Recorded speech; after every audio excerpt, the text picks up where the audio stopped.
బీజేపీకి దగ్గర రానియం. ఇక వేరే ఎటు పోతేంది.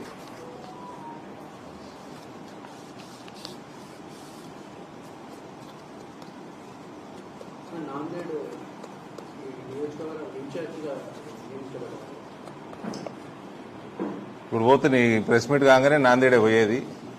పార్టీ అక్కడ రెస్పాన్సిబిలిటీ ఇచ్చింది. 9 అసెంబ్లీలో ఇన్ఛార్జ్ నాందేడ్ జిల్లా మొత్తం. మనం వీలైనంత మనం చేసి పార్టీ బలోపేతానికి చేసి అక్కడ మంచి రిజల్ట్స్ వచ్చేటట్టు పనిచేసుడు. అందరం కార్యకర్తలమే బీజేపీలో.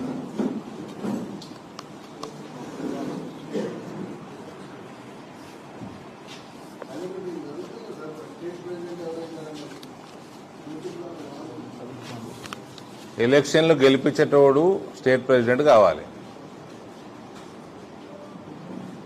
సింపుల్. ఎవడైతే ఎలక్షన్లు గెలిపించగలుగుతారో వాళ్ళనే స్టేట్ ప్రెసిడెంట్ చేయాలి.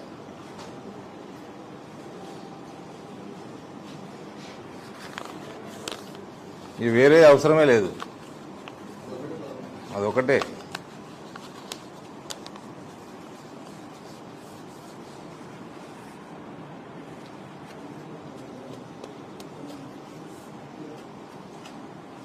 Thank you.